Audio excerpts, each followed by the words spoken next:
Welcome to the Everyman Commentary Podcast. I'm your host, Auguste and Evan, founding editor of the Everyman, and I'm joined once again by my co-host and cousin, Evan McClanahan, a senior contributor to the Everyman and host of the podcast Theology on Air, as well as Dr. Adam Ellwanger, a friend of the Everyman, professor of rhetoric, and a contributor to places like The Blaze, Chronicles, and American Mind, and Unheard.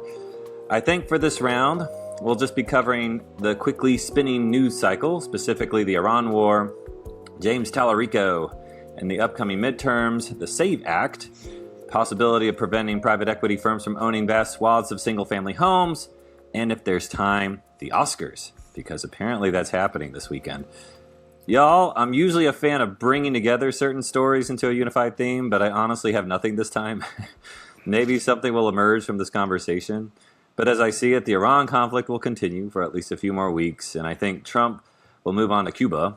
Domestically, the dinosaurs in the Senate will do nothing about the SAVE Act, and Congress will likely cave on doing anything about the rich people keeping their money in McMansions and sticking their tongue out at families too poor to buy a house on their own. And when it comes to the Oscars, I think we're going on a decade or so of me not actually seeing many of the movies, if not all the movies that are featured and nominated. I think the wokest of movies will probably win, and movies as an art form will continue its steady retreat into irrelevance.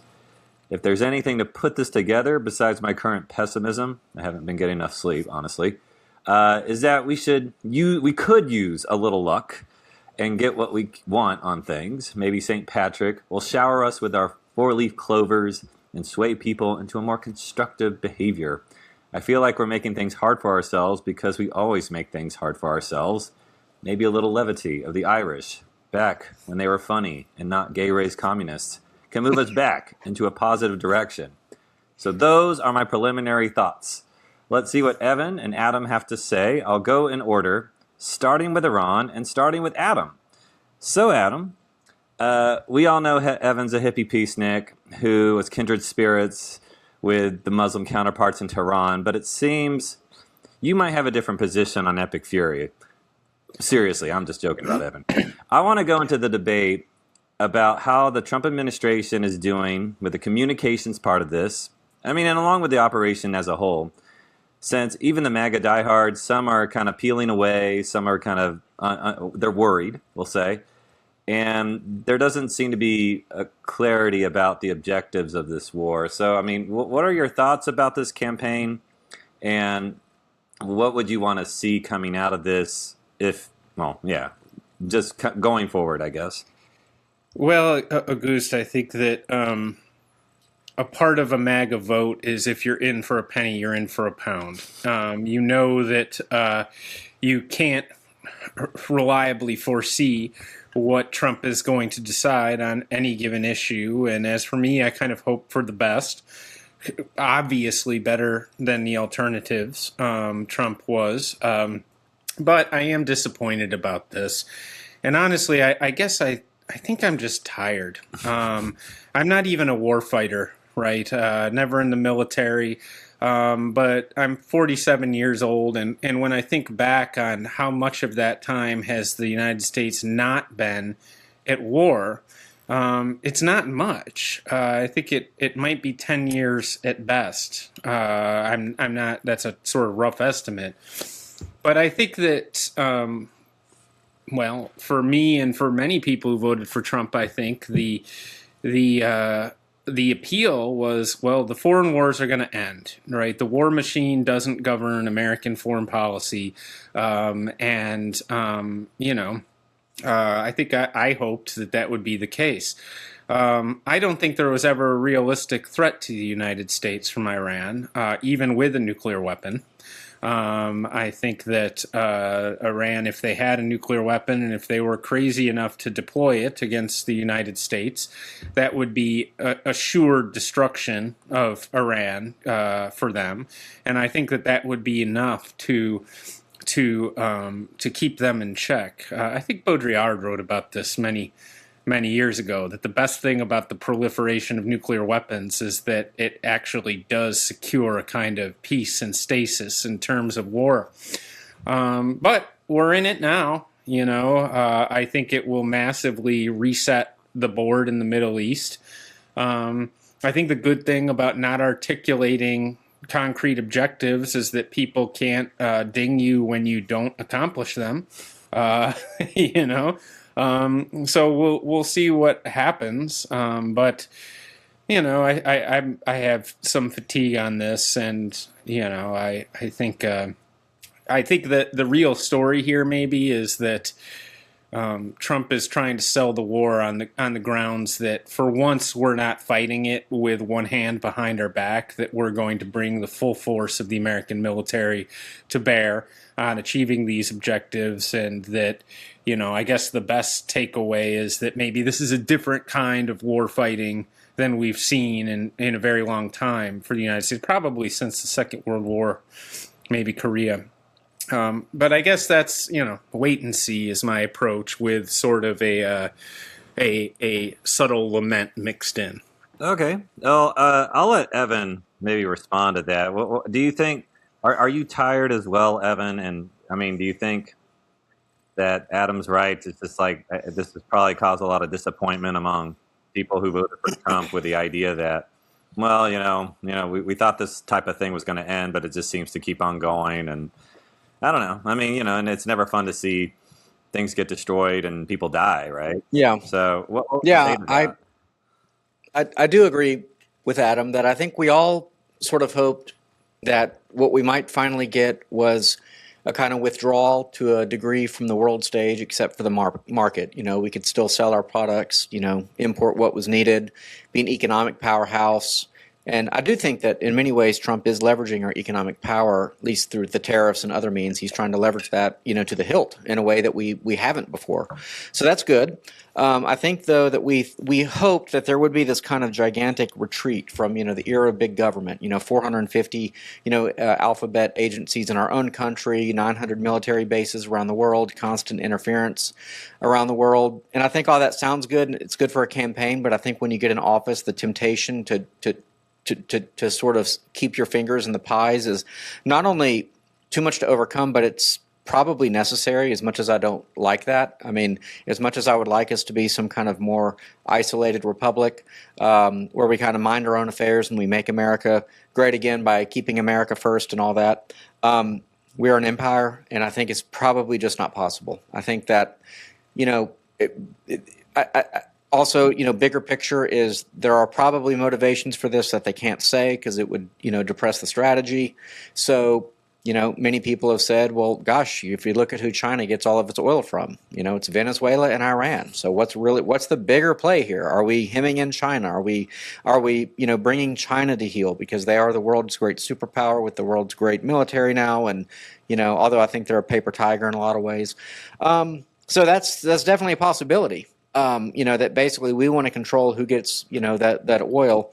I also think with Trump, there's just kind of like we're the good guys and you're the bad guys kind of thing going on. I don't know a simpler way to put it. Trump's basically like, I think we're the good guys in the world, and I think by and large he's largely correct. I think we're a pretty benevolent empire as far as empires go. Although we'll talk about Hollywood later. But I think basically he says, let's just clear the bad guys off the board. Iran, bad guys. Everybody agrees they're bad guys. Hell, all the Muslims in the Middle East agree they're bad guys, especially now. Venezuela, bad guys. Right? Cuba, bad guys. It's not Panama, doing deals with China, bad guys. He has to say we're all friends and we can all meet and everything. But I think basically that's his politics. There are good guys and there are bad guys. We can take the bad guys off the board, and I think it just is an open question as to whether or not you can decapitate, to quote one of the authors here, who should say something about his most recent article, whether you can decapitate these regimes and sort of just watch them get backfilled with a better alternative. Maybe that's the grand experiment, for the first time in our lifetime is, but it does seem like it's been going on a long time, right? Isn't that what Iran-Contra was all about? Kind of weapons dealings and money laundering, so that we could take out one guy in Nicaragua and someone else would take his place or something like that. So I think that at this point we really, if we want shipping lanes to be open, if we want there to be access to oil, if we want our enemy to be deprived of important natural resources, These are the sorts of things we just kind of have to do. And we can justify it on the basis that we're better than they are, morally, historically, religiously. And it's going to ultimately create peace. And I know that as I say that, that sounds like the sort of sloganeering we've been told.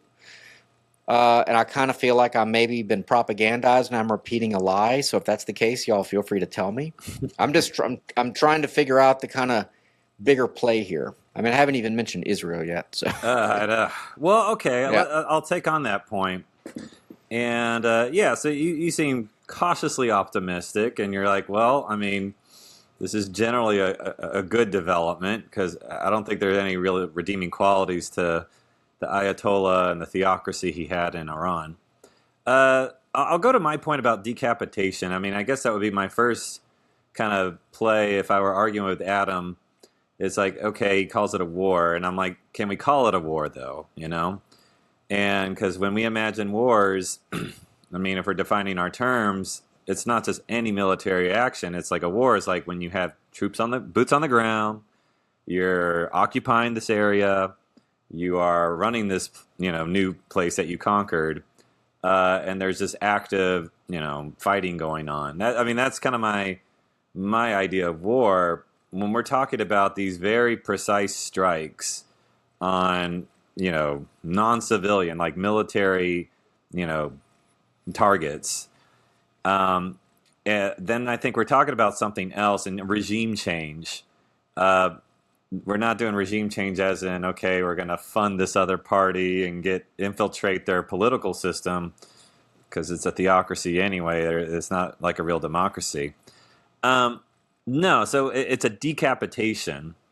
And I mean, my argument was that, okay, you remove the leadership because that's where the problem is. So here's my understanding of Iran. I mean, I have, maybe y'all have Persian friends or acquaintances, and you kind of realize very quickly, at least the ones who, migrate to America or the West, is that the Ayatollah and that whole regime was not representative of Iran. They're basically like these backwards, jihadi hillbillies who took over power, and or were placed into power. What? Or were placed into power. Well, they were placed into power because the situation was kind of weird, and that's what I say in my essay about the decapitation was that, okay, Iran at that point in 1979 was trying to, so it was under like a socialist kind of leader, Mossadegh, and then he got ousted, or the Shah tried to remove him because Mossadegh was trying to, curry favor with the USSR, and then these Islamists kind of pose as the counterweight or countervailing force. They're just as extreme, and in fact, some of their policies are actually similar to the autocracy that you would see among socialist regimes. But I mean, and the people I don't think really had all so there was a lot of kind of misinformation. I think it put these people into power, but I just want to say, like, I don't think they're representative, just in their disposition, just in their rule. I mean, I don't think it's ruling by the consent or anything like that. I think it's just like you have these dum-dums, but they have the guns, and then you got the populace itself, which is actually closer to the West than people really imagine. And so for me, like, okay, if the problem is at the top, and the way they got into power was through duplicitous means and just kind of through some unfortunate circumstances and not through the will of the people, then if you remove that leadership and then, fill in that vacuum with something that's more, representative of the population, and obviously more pro-American and less, bent on terrorizing and massacring protesters, then I think you're fine. I think that's a huge improvement. And I think that's what our military is for.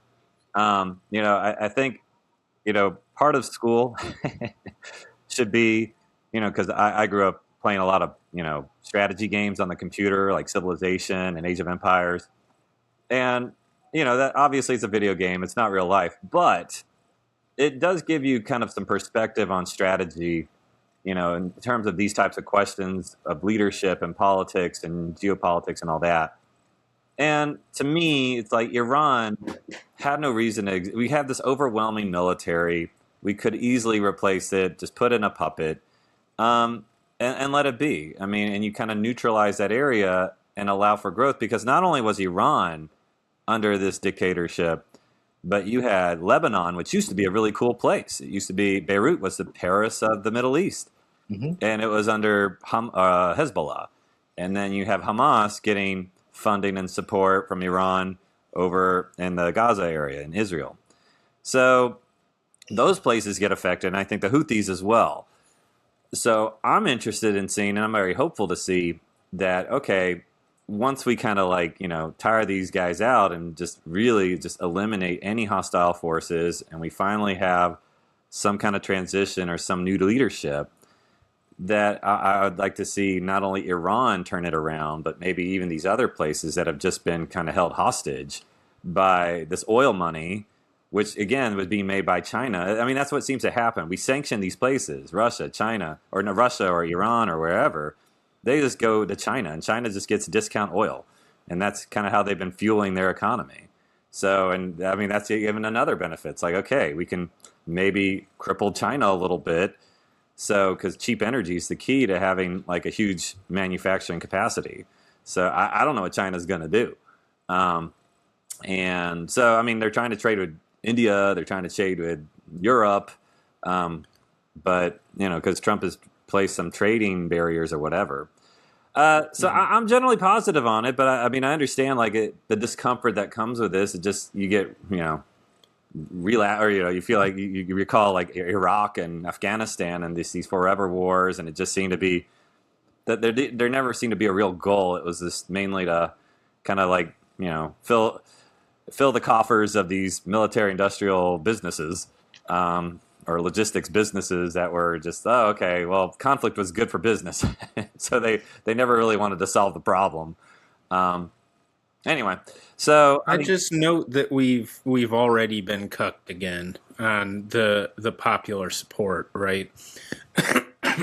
Excuse me. I think that this was as soon as the strike started. Hey, Iranian people, you hate this regime. Now is your moment. Rise up, right? We're with you. You can have a new Iran.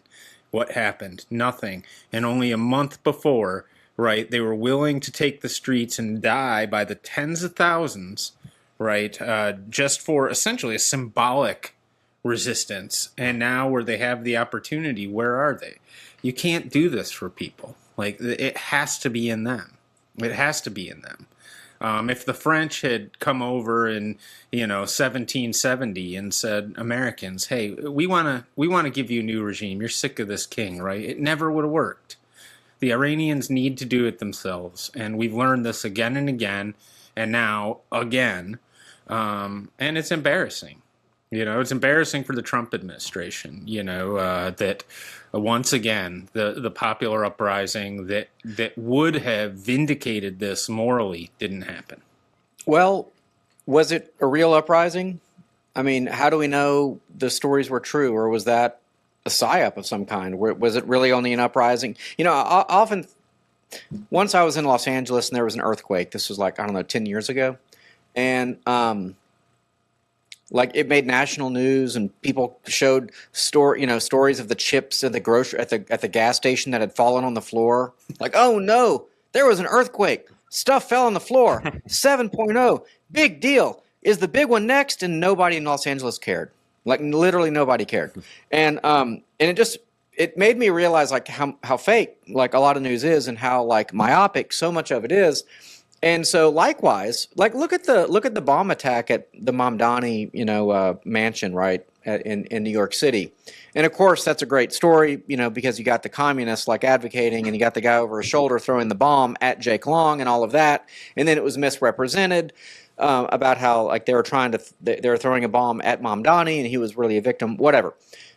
How many people were really there? Now, I'm not saying it's not a worthy news story, because if that bomb had detonated, I mean, Jake Lang or whatever and several other innocent people could be dead. But there's 20 people there. It's just the sort of thing, though, where it's it's good for news. And so was it a massive uprising of any kind? No. But if 100 people show up and they're mad about something, that's good copy. That's good video. So I'm asking, were the streets full of tens of thousands or hundreds of thousands of Iranians? Or I'm just asking, maybe we were psyoped and that's why they went away.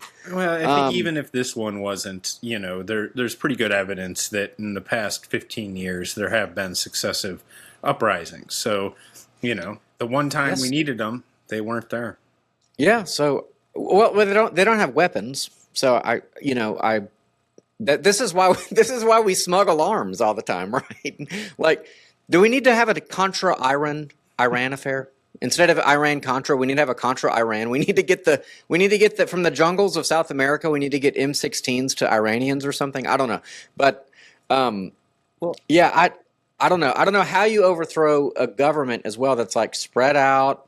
And aren't we basically trying to get them to cry uncle? Isn't that kind of what we're doing? My understanding is that, you can only do so much from the air and maybe from the ocean. And so I think the priority at this point is just to clear out the Strait of Hormuz so the oil can flow, the spice must flow. But as far as Iran and its, power structure and its government, I think they're just in bunkers, all of them, or as many as they can. So, even though the Ayatollah and all the other leadership that we're aware of has been killed, there's always a backup. And I think they're just trying to kind of wait us out. Again, it's debatable how long that lasts, but I think that's what's holding back, what Adam's talking about. Okay, coast is clear, y'all. Come on up. Let's get a constitution written and get an election going. But I think it's going to be more like Venezuela.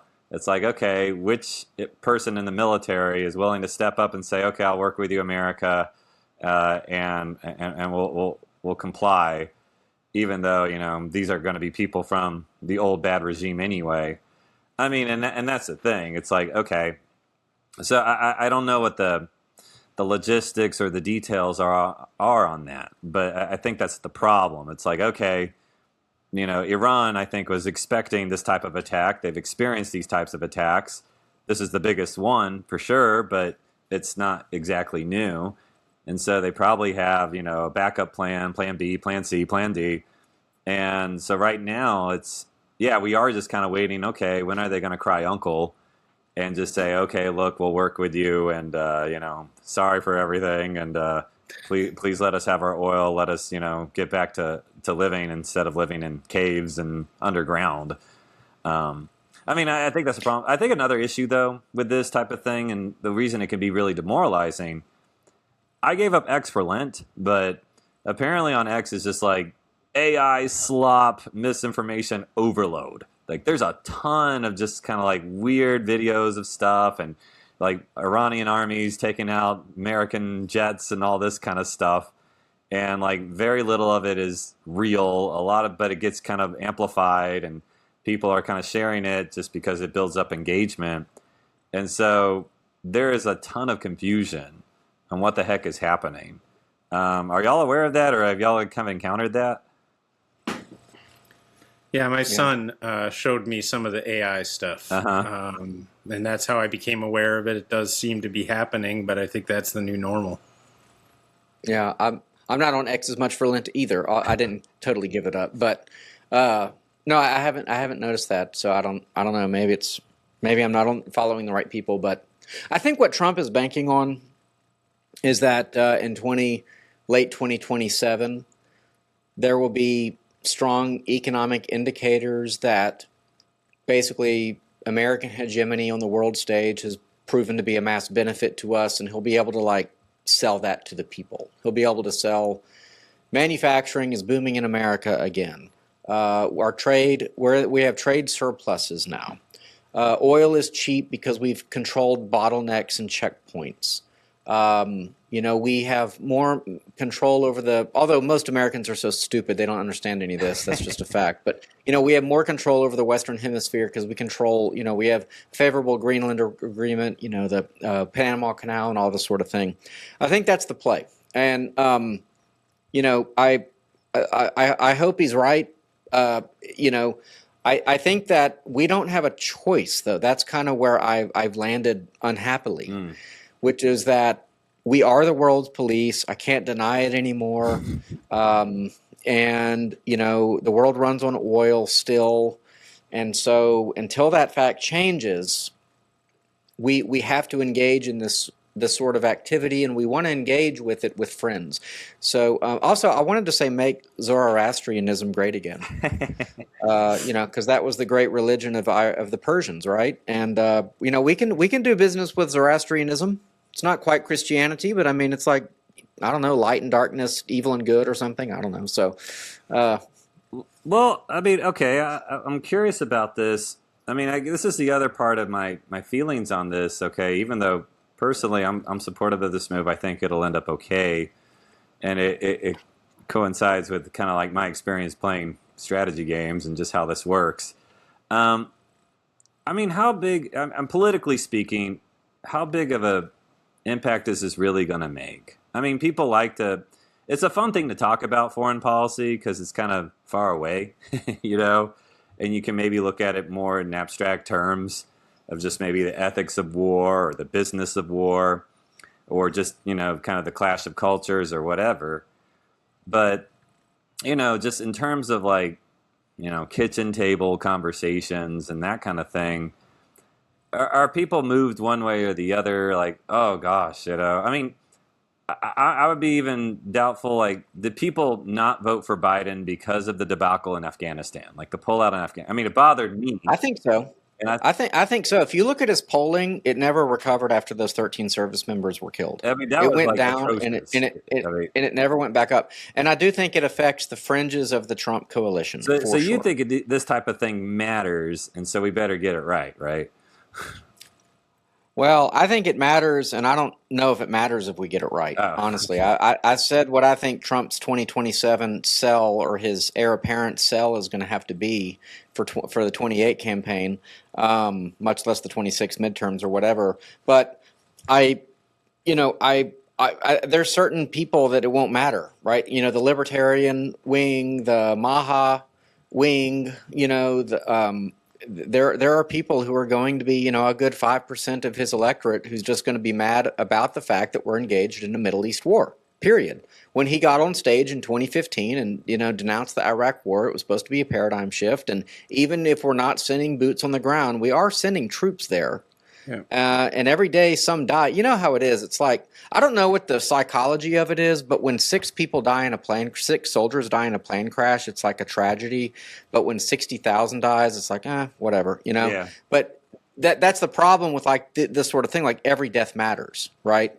And so every death matters when we have a Republican president. Yeah. Well, that's true. Okay. Yeah, it's a double standard. Yeah. Well, wait. So I think on the fringe of the coalition, yeah, it is going to matter. People are going to be depressed. They feel betrayed, even if it's not fair. That's why I'm saying I think you can justify this on a kind of a holistic vision of things. Good guys, bad guys, oil to China bad. Like, that's the play in the long run.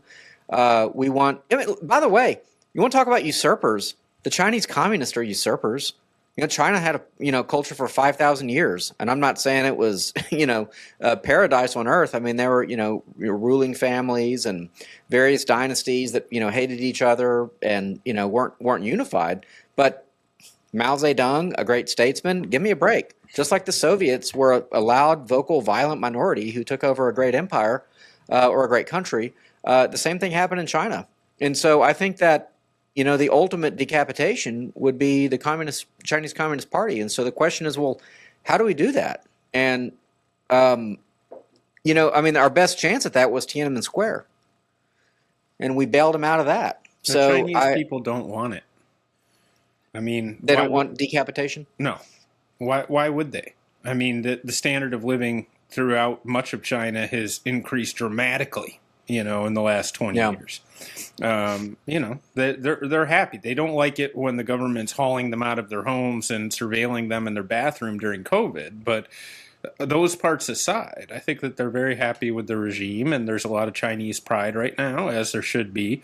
And that's going to be there. I also think, like, if the question is, does this matter? Well, I mean, if you buy the argument that the white working class is sort of the base of Trump's base, they're the ones who fight wars. And the promise that Trump made to them is the military is not a jobs program. You guys are entitled to dignity. We're going to enact policy that makes your life better in Martinsburg, West Virginia, or wherever. And here we are in Tehran again. Yeah, I think it's going to matter. They are eating lobster and steak, though.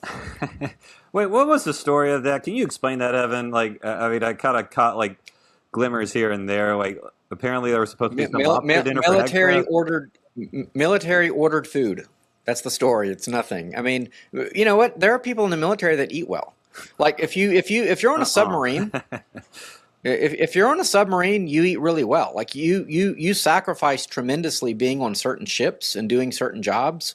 And like the best cooks in the Navy end up on submarines, for example, and they make good food. They buy it in bulk, whatever. Like it's not a gold-plated toilet; it's food. And if our soldiers get something other than an MRE from time to time, I'm cool with that. It's just a gotcha moment. I don't think there's anything to it. Okay, so it was just supposed to make the Hegseth look like a bad greedy dude or something. They all of a sudden the press is concerned about wasting government, basically, and I don't know. I think it's a nothing story. Yeah. Well, okay. Have y'all? I mean, I've been reading about this, and I guess I'll transition a little bit. The Cuba situation. So we see what's happening in Iran. Sounds like this is going to go on for a while, and it's unclear what the new leadership in Iran will be. I don't know. But it seems like there's actions being taken with Cuba. I think there have been talks. I mean, Rubio obviously has some ties there. And but it looks like it might be a more peaceful kind of usurpation. I don't know what you would call it. I don't know if I'd even call it a decapitation, because Cuba just seems exhausted. It doesn't seem to even have like the pluck and kind of resistance that it used to have even 10 years ago, 20 years ago.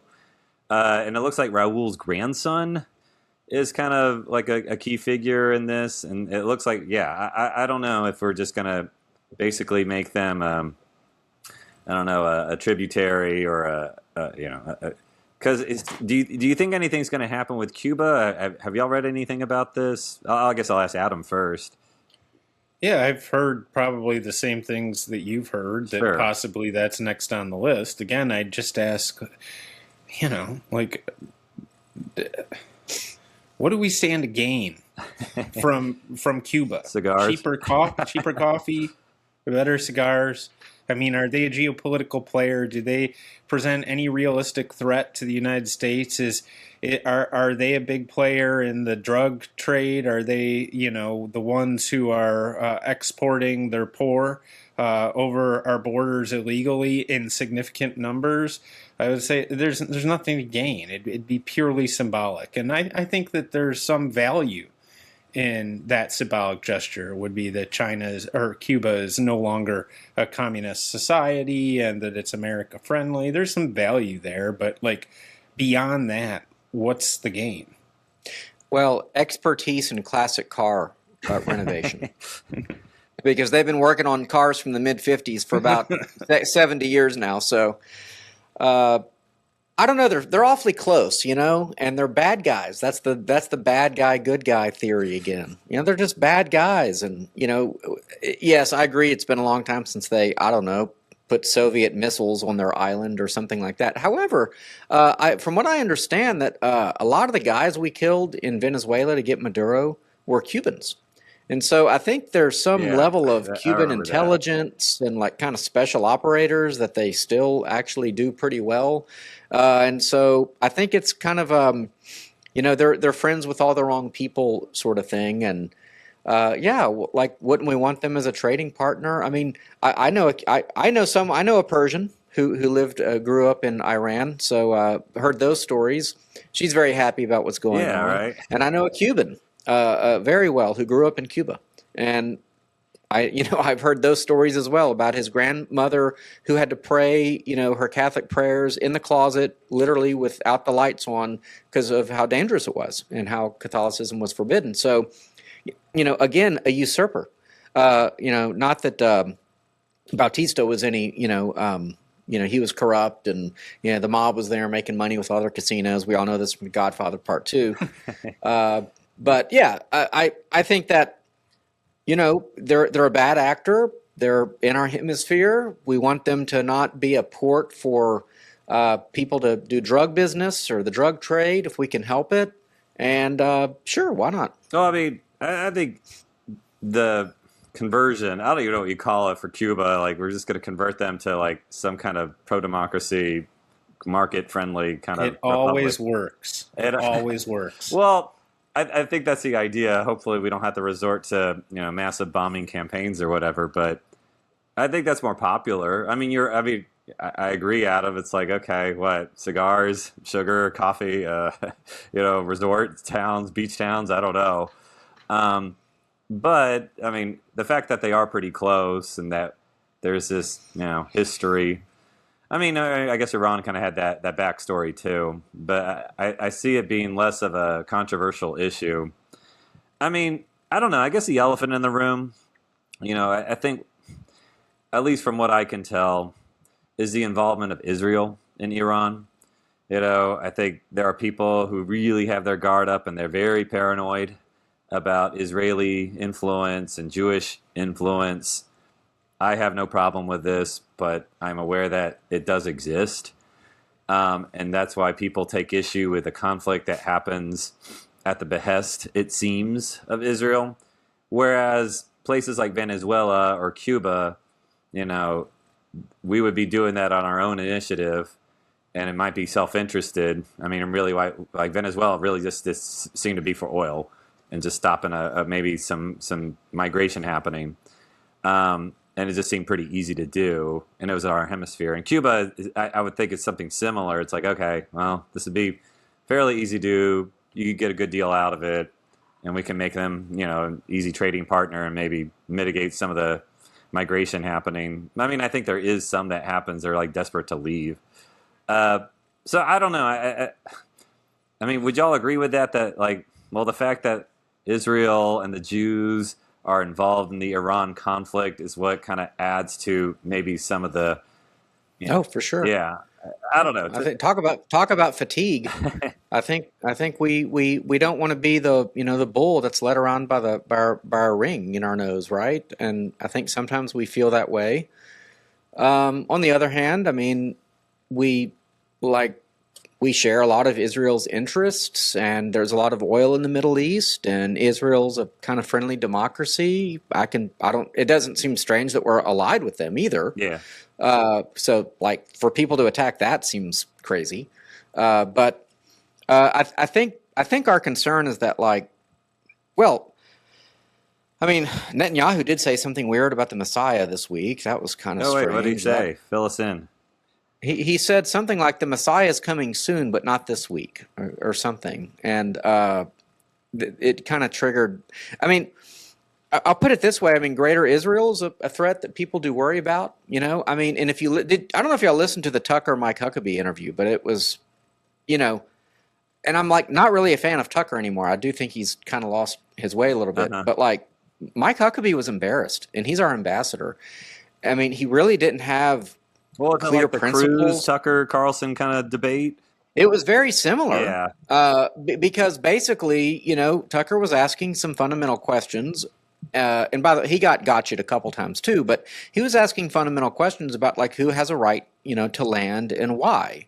And if in the Bible, the land is far beyond the borders of modern day Israel, then does modern day Israel have a right to that land? And Huckabee did not have an answer to that at all. And that is the modern, what is it called? The Modern Israel Project or whatever, where there are many, kind of Zionists who argue far beyond the modern Israel plus the West Bank and Gaza. They argue for, far into Lebanon and to Syria and so on and so forth. I mean, again, half the Middle East, basically. And so I think that is a concern because I will say this, and, I'm pretty pro-Israel, I guess. But it does seem like they're never satisfied, right? It just seems like no matter what they get, it just doesn't kind of seem like enough. And that is giving me a lot of pause right now about how we're working with Israel, speaking to Israel, setting expectations with Israel. But it just kind of seems like, because it seems like, well, we just bombed the 12-day war or whatever. Well, then they went and bombed Lebanon after that or something. Yeah, they're And involved in Lebanon right now, I think. Yeah. Well, I just what's kind of the limiting principle involved here? Like, what are the goals? I think I don't know. I have no problem with Israel. I do think it determines a lot of U.S. policy in that region, but I think that our troubled relationship with Israel exposes sort of a paradox. Why was Israel a compelling geopolitical interest for the United States in the recent past?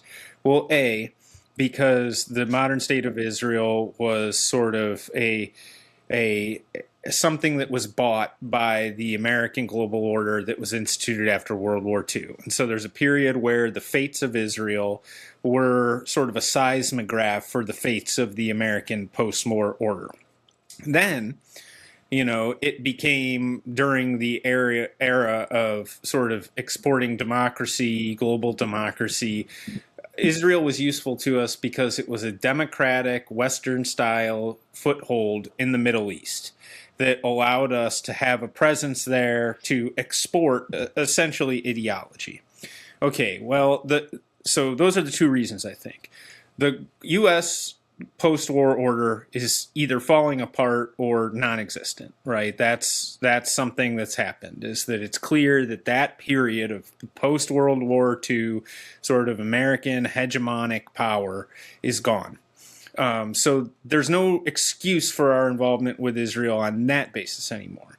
And what we were told was that we learned our lesson from Iraq and Afghanistan and the exportation of Western-style secular democracy. So why do we need a foothold in the Middle East for it anymore if the goal is no longer to convert the Middle East?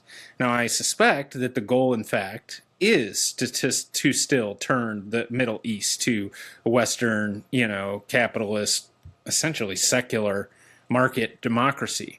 But we're told by all the people on our side that we're out of that business now. Well, then why should Israel have any claim on American foreign policy? They don't have an economy that's of the size to warrant our concern on those grounds. They do not have the military power or the population on their own, aside from American military support, to warrant our concern as sort of a military ally. Why does this persist? And I don't have a theory for that. I'm sort of allergic to the people who are like, see, the Jews control it. That just seems to me to be conspiratorial. But I do think that if I had to offer an explanation, it's just that Israel is one of these sort of strings that we got used to holding on to over the course of 75 years after the Second World War. And now that string is tied to nothing, and we just can't let it go because we're holding on to it out of habit. Well, yeah, I think we'll see. These are good points. I kind of wanted to... I think I'm typical American. I'm like, I'm done with foreign policy. I'm bored again. So I want to talk about our own state, good old Texas here. And I want to talk about the Senate election because we have a guy whom Evan is a total fanboy of named James Talarico. You lie. You lie. You lie. So just to describe it here, we have a pro-abortion, pro-trans, pro-BLM Christian, Christian within quotation marks. So he's running on the Democrat. He beat out Jasmine Crockett. In Texas. I know. We were all kind of a little sad about that because Jasmine Crockett was pretty funny. But okay, so we have this guy, James Talarico. He seems kind of like a Pete Buttigieg, Beto O'Rourke kind of weird hybrid thing. And, they're trying to kind of, market him or advertise him as a, a moderate, sensible guy, well-spoken. And it's all based on vibes and a lot of hype, right? I mean, that's what kind of gets me about these people that are, promoted obviously by corporate media is this, oh, they're so smart, they're so articulate. I mean, Obama was similar too. It's like, well, I don't know if anything they're saying has any substance or is even that logical or insightful. It's done with the right tones, and it's like it would fit really well in an NPR segment. James Talarico, I get the same thing. They're trying to market him as a moderate. Evan, what's your deal? Why don't you like Talarico? I feel like he could fit in right at your church and stuff. Well, I would encourage people to listen to the podcast Adam and I had about a week ago. It's White Pill Radio, episode 60 of Theology on Air, where the last 20 minutes of which, if you want to jump ahead, is all about this guy and whether or not, essentially, he's a Christian. Because more than anyone I can remember, he justifies his positions on the basis that he's this, believing Christian. Uh-huh. He's a Presbyterian, so-called. He's got an MDiv degree or close to it. He preaches. Of course, a lot of the clips that have gone viral about how crazy it is are exactly, given, from his sermons from his home church. And so, so it's not just, Nancy Pelosi is like, well, I'm, as a Catholic, I'm pro-life, but as a Democrat, I'm pro, baby killing, right? I mean, but, she was like, well, you can do this thing over here, and then you can do this thing over here. He's integrating them, though. He is saying, my Christianity demands these kind of leftist policies. And so I think as Christians, we have a duty, an obligation to say that these are not Christian policies at all, that he is, he's violating all sorts of norms and customs and traditions and truth claims of Christianity. When he's merging these two things, they're totally incompatible. So I think we're well within our rights to do that. Some people don't like it when we do that, but I think we're within our rights to do it. It could be the Abigail Spamberger, kind of a strategy of just pick someone who has the optics of a moderate, kind of aw shucks kind of guy. But I think he's a very dangerous guy. And I think we could tie in the foreign policy conversation and the future conversations we're going to have on the show, which is the disintegration of, any remnant of, healthy culture at home. And yet we spend all this time and energy and focus on things going on abroad. And so who is he married to? Does anybody know? Wait, yeah, that's actually, I was wondering that. He's not gay though. He has like a wife. Well, he's not married. He's not married. He's just a single guy. Well, I mean, is there any good reason he shouldn't be married? I mean, he's a decent enough looking guy, Well, I was always, I don't know, kind of curious about, you have guys like Lindsey Graham, these swinging bachelors, or what's that guy? Is it Tim Scott? And he finally got married. Yeah, Tim Scott for sure. Yeah. Or Cory Booker, but we all know Cory Booker found the love of his life. Yeah, Cory Booker's definitely not gay, okay? He definitely got married to a real woman, and they have the pictures to prove it, and they looked very happy, okay? But I actually think, when we talk about Hollywood, and the Oscars coming up and all of that, I mean, there's a through line here, which is that, it should matter to us. Who is this guy? You know the scene, you ever seen The Departed? Yeah. Right? One of a great movies the last 25 years, I'd say, probably. And there's a scene where Alec Baldwin is talking to Matt Damon, and they're on the golf range, and he's like, hey, do you have a woman? And I think he was dating this woman at the time, and he's like, oh yeah, I got a woman.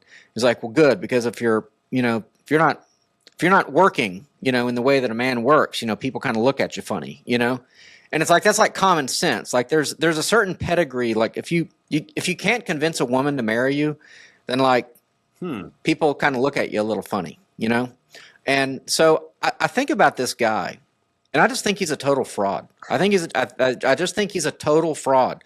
He's almost certainly gay, and yet why didn't he say so? Well, I don't know. I get Tim Waltz vibes, because Tim Waltz was the white guy, and he seemed to have he seemed more rural and a little bit more of an avatar of straight masculinity. Yeah, and so I think they're trying to say. I mean, my wife has a friend, and she's a Democrat, and she just said, well, I voted for Talarico instead of Jasmine Crockett because I think he has a better chance. And yeah, I'm aware that it makes me a little hypocritical because there's a black woman, and we were supposed to kind of help minorities and kind of overcome these glass ceilings or whatever. But we need to be able to win this one. And so all these Democrats, I don't think they're that excited about Talarico, honestly. I mean, they're going to try to put on a good face about it, but they seem to believe they're not excited about his whiteness and his, his being a man, probably a gay man, but whatever.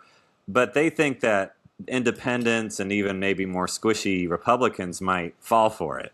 They're like, well, maybe, a guy like Evan will, go for maybe this guy because he's a white guy like Evan is. And, Evan's like a retard and can't figure out that everything this guy stands for and would probably do is like goes against his interest, and it's just kind of immoral and awful.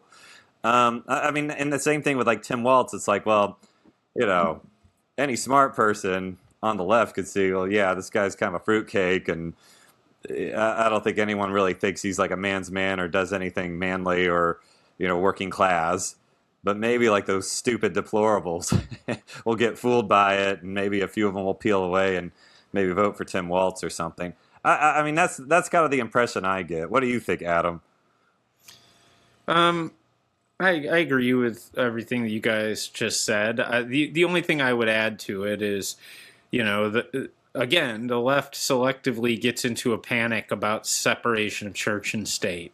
We hear a lot, inexplicably, that, Trump represents American theocracy, or choose your Republican president of the last 40 years. That's a theocracy. And the argument during those times is that the Christian faith should be entirely out of the political sphere and is due no consideration in that. What we see here is that actually the left would be just fine with a theocracy as long as it's a theocracy that affirms their priors. So the whole separation of church and state argument, which, is sort of a dubious concept to begin with in terms of the history of America's form of government. But assuming that it's valid, right, the real sensitivity that the left shows to sort of the encroachment only of the church on the state, not vice versa, but the encroachment of the church on the state is really unprincipled. They're fine with it as long as that means cut the kids' breasts off, let the people over the border, enact DEI in the highest reaches of our society. And as long as Christianity is a vehicle for that, they're perfectly fine with a theocracy. Yeah. Well, okay. I think that, there's a lot of incoherence, cognitive dissonance that it's just kind of a feature of the left. I really think that way. And I think there's a real huge underestimation of the opposition. They just have to say, well, there's no way you can oppose these ideas that we hold dear unless you're just either horribly compromised intellectually or morally. And they don't bother to go a little bit deeper. I mean, I don't know. It's all their feeds that just kind of reinforce, I guess, this view that prevents them from seeing like the weakness of their own candidate. Like you think this guy's going to cross. You think this guy's going to be the one. I mean, Beto was the same way. Yeah. Crockett was the same way. That's my prediction for what happens here is that, Beto had this moment where he's on the cover of Vanity Fair saying, I was born for this, and he's Obama 2.0, and he's going to be a 2020 presidential candidate. And, and we had this moment with, was it Wendy Davis? I've almost forgotten her name now. We do this every 6 years or so in Texas, and we're doing it again. It's a long time till November, and one thing I'd like to commend right-wing media on is for once, it seems, they kept their ammo dry until after the primary. I really didn't see the push on what a lunatic James Talarico is until after Jasmine Crockett was vanquished. And that's good strategy. I like to see it. Well, and there's another thing, too, and then I want to move on to the Republicans. Because I wrote about this, and I think you're going to see it not just in Texas, but everywhere. The Democrats are doing this like mild, moderate thing. Okay, they did it in Virginia and I guess New Jersey, but Virginia is where we kind of see like Spanberger and some of these others that present themselves as moderate, sensible, common sense, and then they get into office and they do everything the left wants them to do. no matter how sustainable or feasible it is, and it's just kind of chaotic. And you have a huge kind of like migration of people leaving the state. And I saw it in Fort Worth. There was that weird special election, I think in January, where you had just kind of normal guy. He's I think a machinist, or he was like the union leader of the machinists. And he's just a normal white dude with a beard. And he wins his election just on the idea like, hey man, affordability. I'm just a normal dude. I don't know. And I mean, the guy's just going to vote no on every, proposal that we're going to want in Texas now. Great. It's just like another vote that we're not going to have. I mean, I don't know if he's going to do, I mean, at best, at worst, he might grow in the ranks and like do even more damage. So, and I think you have that in California. They have their governor election, and I think is it governor or senator? It might be governor. Yeah, it's governor. And I think the guy that's rising in the ranks is this guy, Mahan, and normal white dude, looks very moderate, has the support of some, tech people over in Silicon Valley. And again, you look at the guy's politics, they're extremely leftward. I think Talarico, same thing, very well-mannered, normal white dude. So I think you're seeing it in all these races, just like these very bland, not that exciting, but maybe less threatening, but truly leftist candidates. And this seems to be kind of the formula this time around. We're not going for the Rainbow Coalition anymore. Now we're just going for a normal white person that kind of secretly inserts pretty radical politics. I think that's generally true, but I would take somebody like Colin Allred. He strikes me as more normal and to the right of a Talarico. I'm not saying he's on the right. Sure. But, I think he projected normal dude pretty well. He ran against Ted Cruz 2 years ago for Senate. Yeah. Yeah. He's a football player. Yes. Yeah. And he couldn't win against Ted Cruz. I don't like Talarico's chances. Well, he is up like in the polls, like for whatever it's worth, and these might be fake polls. And he has the benefit of having the aura of a victor right now, which at some point Cornyn or Paxton will have. Although I think Cornyn would be a disaster. Just going to say, I think there'd be a lot of Republicans who just wouldn't vote. I mean, what they I don't know. Maybe that's too negative, but anyway, I don't think we can totally write them off yet. I think there's a certain appeal. I mean, I would have thought that, Jay Jones, like saying like he wanted whoever his opponent dead or whatever, right? Yeah. And he's the AG in Virginia. Like I would have thought, come on, I mean, I keep finding myself in situations where I think there's no way. And then it kind of happens. So I don't know. I think that, and you want to talk about a topic we have to talk about endlessly, which is we let too many people vote. I mean, a lot of people vote on vibes. They're totally ignorant. They know absolutely nothing. They don't pay attention to the news. They literally see a sign in the yard and it's like, well, that guy had a sign in the yard. I'll vote for that guy. I don't know the difference between the two of them. So I don't know, Adam. I wouldn't be too optimistic. Well, okay. Since you brought it up, Evan, and I actually did mean to ask about it, what are the chances we're going to have the SAVE Act passed before this midterm? Any? I think so often about this study from about 2000. I know I've mentioned it before, but basically, no matter the popularity of an idea, its odds of getting through Congress remain the same, about 40%. Why? Well, because of lobbyists, because of special interest. And, when you have something that 80% of the people want and the Congress doesn't do it, it's extremely demoralizing.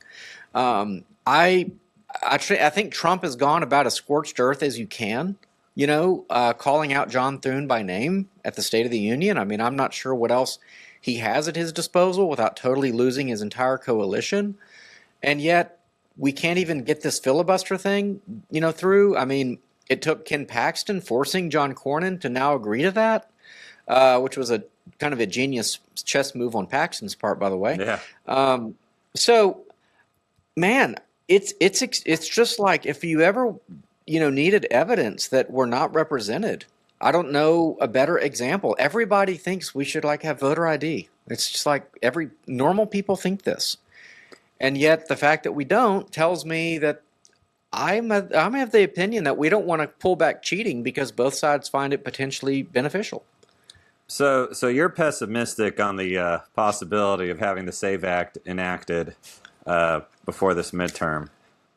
I think at this point yeah. It should pass. I mean, I always have this like faint glimmer of hope when, I don't know, Mike Lee comes out and he says, we're gonna get the filibuster going here any day now. Well, something that I'm genuinely curious about, and I think a lot of people are, say we were to be able to pass it and we can ask states to check ID for votes. How big a difference would it make? I mean, maybe we're mistaken in thinking, well, maybe a pretty big difference, because all the blue states are the ones that don't check ID, which is obviously kind of weird.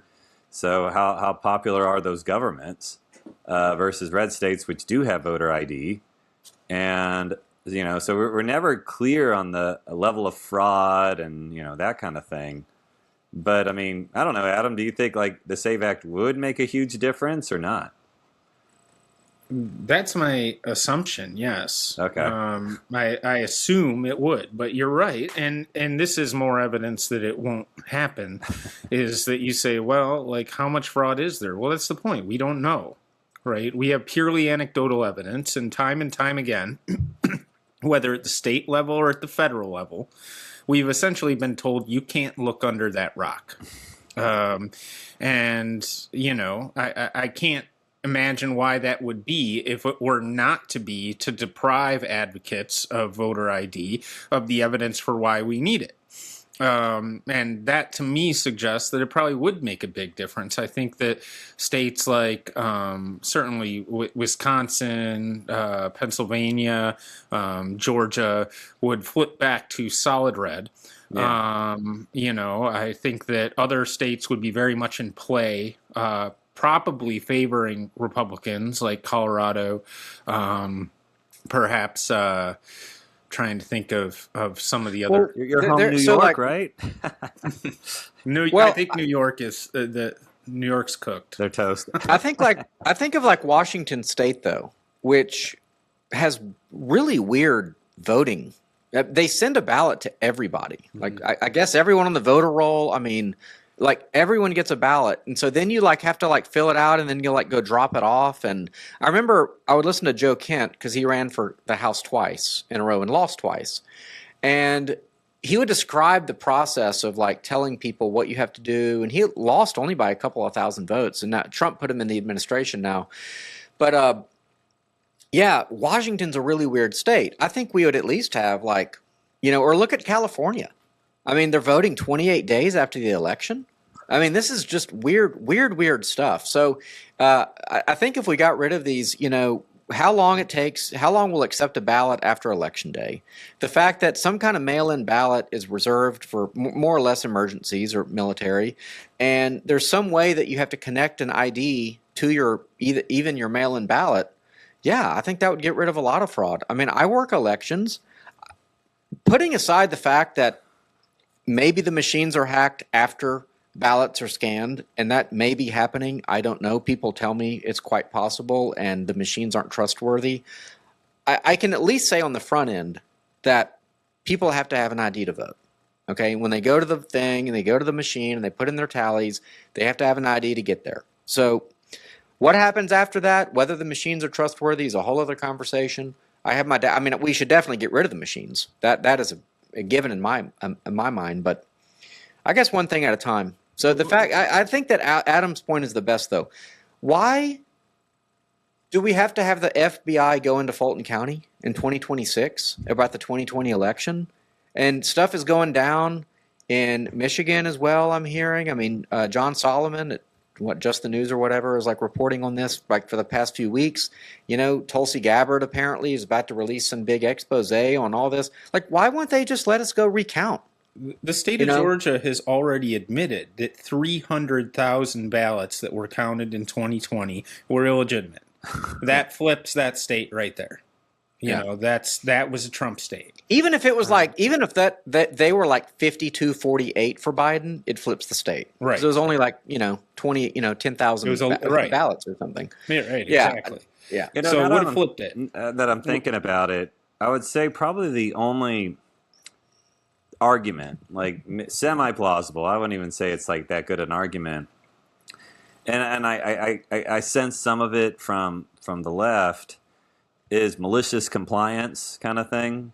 So let's just say you pass the SAVE Act, you say, okay, you need to require ID for people who vote, and like blue states and Democratic leaders will just kind of make it such a huge hassle, and they'll overdo it, and they'll like deliberately try to like suppress votes or that it's like, gosh, voting was a lot easier, and now they passed the SAVE Act, these darn Republicans, and now it's like, gosh, there's whole communities that just can't vote because of all these hurdles that they have to go over. And I think they've already done the opposite, though. We can require voter ID, but if you'll issue an ID to anybody, right, which many of these states do, sure, what's the ID mean?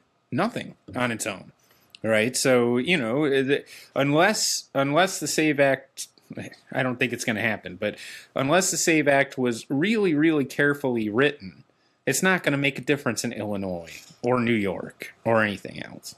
Yeah, they're going to find a way just to kind of like get the results they want anyway. Exactly. Yeah. I mean, I guess it'd be a little harder. But okay, my other point, and I'm going to try to end on a white pill, at least on this topic. I think I'm a plan truster on this. So hear me out. So, we got Cornyn versus Paxton. Cornyn desperately wants this endorsement from Trump. Trump's like probably trying to say, well, pass my SAVE Act and I'll give you my endorsement. Cornyn goes to Thune, bro, we got to pass this SAVE Act or else I'm toast and Paxton's going to take my Senate seat. Come on, I thought we were friends. And Thune is like trying to find a way to pass this without having to resort to a filibuster. And then he can get the... So there's some dominoes being set, maybe, okay? And negotiations and deals are being made. And so maybe like there's just a matter of timing. And then you will have the talking filibuster, whatever it's needed. Because I don't actually think it would be that hard to pass the SAVE Act. I mean, if you're willing to sit through a few crappy speeches about how, black women can't get an ID or something. But so, yeah, I don't know. Maybe, I'm going to hold out hope that, there are conversations happening. I think Thune said they are going to vote on the SAVE Act. He did not say whether they were going to do the filibuster thing or not. And I don't know if he's already pre-negotiated with people like, hey, no. Right. He's going to say, well, we voted and it lost. What do you want me to do about it? That's what he's going to do. But, maybe it's like, no, they got the cards played and, but, Paxton might be the sacrificial lamb. You said you needed a theme. I'm going to give you a theme. Okay. All right. When we let the people vote in Iraq and Afghanistan, when we went and took over those countries and they got the purple finger and all that crap, they had to show ID to vote. Okay. They had like biometric data. Okay. Like retinal scans or fingerprints or some crap. Like the guy that ran for governor of Pennsylvania and lost badly by the Shapiro. Can't remember his name. But he was a very conservative Republican. People thought he was a kook. I actually really liked him. He had an Italian name like Mariano or... Yeah, and Doug Mastriano maybe. I don't know. But he was a military guy. And, he was over there when we were doing elections. And he really came to the fore after 2020 in Pennsylvania. And, he's like, so why are we making sure that Afghanis can vote, but we can't do it in our own country? And that is the kind of crap that really does make me worried, about this country and if it really is irredeemably corrupt. Mom, Donnie's requiring 2 forms of ID to shovel snow. So, I mean, the whole debate's been unmasked. But guys, I got to get going soon. So if we want to talk Oscars, we better do it. Okay. I personally don't, but... No, I have a take on it real quick. Okay, well, Evan, let's talk about the Oscars. That looks like Sinners, a movie about, with Michael B. Jordan. I think there were vampires, and it's about Blues or something. That's gotten nominated for a bunch of stuff, and then the last bat. Wait, what is it? The one battle after the other. The super leftist Antifa movie that seems to be getting a lot of nods, and so people think those two movies are basically going to kind of dominate. What do you think, Evan? What is your take on this? Well, the question is like, do I I mean, obviously I haven't watched any of those movies and I haven't watched the Oscars in a decade, but I do still lament that like Hollywood has stooped this low, like that it really has become all silly and fake and gay, and how movies that really not a lot of people watch end up winning all this stuff every year, which goes to show you what kind of a, I don't know, insiders club Hollywood has become, because Hollywood is, one of America's great exports. It's one of America's great, contributions. I mean, at one point it was, almost like synonymous with like American identity and American culture and American storytelling. And, it's just become, a caricature of itself. It's a joke. It doesn't represent our ideals anymore. It's been taken over by the left. If only Ronald Reagan had stayed, Union president or something, you could have kept the commies out a little bit longer or something. But I do regret what Hollywood has become. I think it's sad. A lot of the world knows about America because of Hollywood, and the fact that we can't tell a coherent story about, I don't know, good guys and bad guys and virtue and, just good classic storytelling, I do think is sad. And I think that's a loss. I think it's a loss for America, and hopefully we can, get it back. Oh, wait. A quick question. Do you think we could turn it around, though? I mean, I would agree with all that. I think most people would probably agree with that. Like, these movies are lame and they don't really appeal to me. And the Oscars used to be kind of like interesting and relevant, and now it just feels like it's a bubble of leftists congratulating each other. And do you think?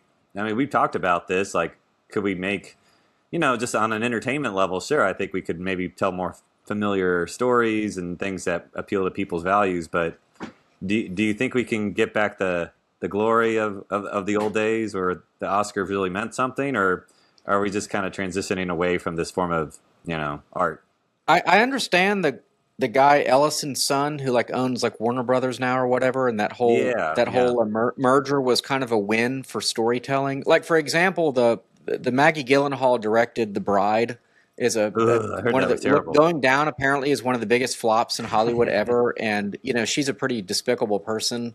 And, she was out there about, more women empowerment and storytelling and all that kind of crap. So they gave her a bunch of money. She made a movie that nobody likes. People are walking out. It's a total failure in every ways. So it's going to have to change, I think, because Hollywood at some point is going to run out of money. And I get the impression that, this Ellison guy is like a pretty pragmatic guy, even a pretty conservative guy, which is why, kind of Trump put his finger on that trade. He didn't want, the Warner Brothers Netflix merger to happen because of what Netflix is, right? Netflix has, Susan Rice and the Obamas in their back pocket, so it's become a tool of the left. Hey, whereas, no more like Meghan with Paramount Markle, Plus, no more Meghan. Well, that's a good thing. That's a good thing too. So, I think there's a possibility it could change because it has to. I don't know how many good stories there are to tell, if I'm being really honest. Right? I mean, ultimately, a good story, you have a protagonist, you have a villain, the story goes somewhere, and we want to see the good guy win.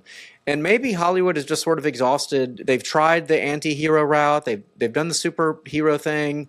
I'd be curious from Adam. I mean, he's the rhetoric guy. I mean, where do we go from here? Yeah, wrap this up for us, Adam. What are your final thoughts?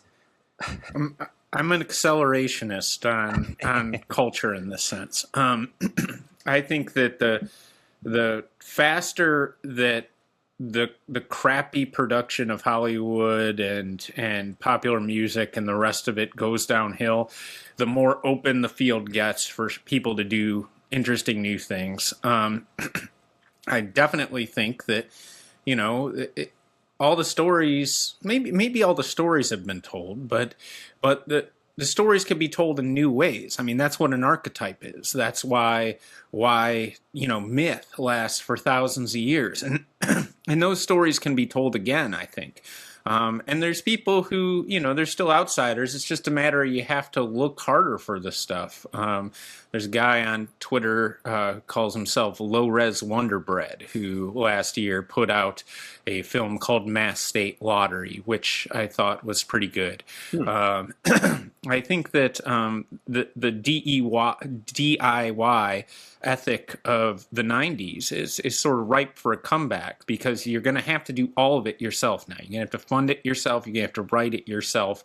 You're going to have to get the buy-in from the people participating. But I think that in the process of that work, right, that's how vision is shaped. And the path is wide open for that. So. Okay, well, I think I like that. I would agree. And with that, I think we'll wrap it up. Thank you, Adam and Evan, for talking with me. And thank you, listeners, for tuning in. If you haven't already, please subscribe to our Substack, everymancommentary.substack.com, as well as this podcast, which you can find on Apple Podcasts, Spotify, Substack, and YouTube. Please give us a 5-star rating and share this with your friends. Until next time. Have a wonderful St. Patrick's Day. Keep up your Lenten sacrifices. Get informed about the candidates running for the midterm. Don't even bother watching the Oscars. Read our Substack instead. And go in peace.